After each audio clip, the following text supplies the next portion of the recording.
Hello दोस्तों। तो स्वागत है आपका हमारे YouTube channel study with Naga पे। दोस्तों, हम आईएनएम का सीरीज देख रहे हैं। आईएनएम की ये मेरा तीसरा लेक्चर है। इस लेक्चर में हम बात करेंगे कि ब्रिटिश आर्थिक नीतियां एवं भारत पर इसका क्या प्रभाव पड़ा, इसी के बारे में बात करेंगे। सबसे पहले हम देखेंगे इसमें उपनिवेशवाद।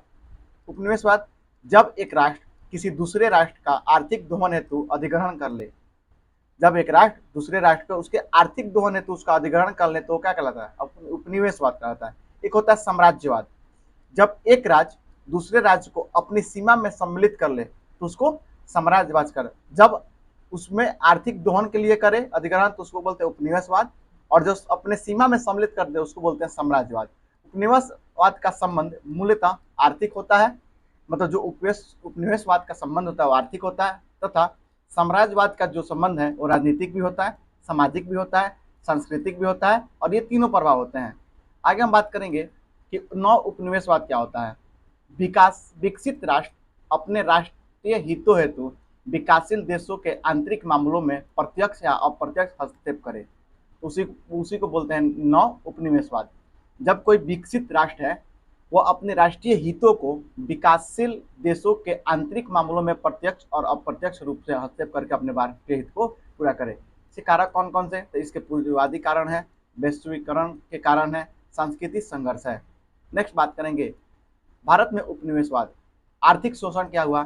निर्मित वस्तुएं जो थे उसका आयात, निर्मित वस्तुओं का आयात होने लगा, और जो कच्चा माल था उसका निर्यात। मतलब जो निर्मित वस्तु हम पहले करते थे अब नहीं, अब क्या होगा, उसका आयात करेंगे, अब कच्चा माल का हम निर्यात करेंगे।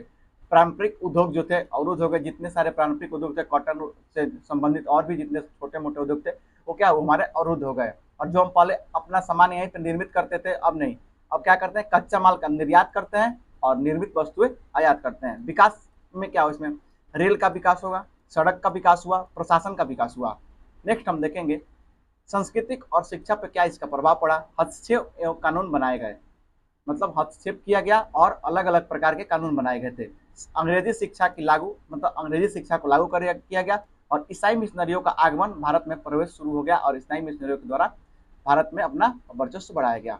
विस्तारवाद क्या रहा इसका? अंग्रेजी फ्रांसीसी संघर्ष, अंग्रेज और फ्रांसीस के बीच संघर्ष हुआ, प्लासी का युद्ध हुआ, बक्सर युद्ध हुआ, मैसूर के युद्ध हुए, और सहायक संधि लाया गया, व्यापक का सिद्धांत लाया गया।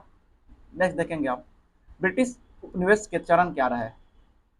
रजनी बॉम दत्त ने अपनी पुस्तक इंडिया टुडे में इसे 3 स्तर में बांटा है।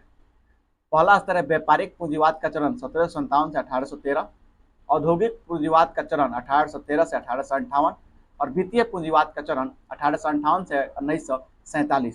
दोस्तों, ये रहा हमारा ब्रिटिश उपनिवेशवाद के चरण के बारे में, और भारत में उपनिवेशवाद का क्या प्रभाव पड़ा इसके बारे में हम बात किए। नेक्स्ट लेक्चर में हम बात करेंगे ब्रिटिश भू राजस्व व्यवस्था।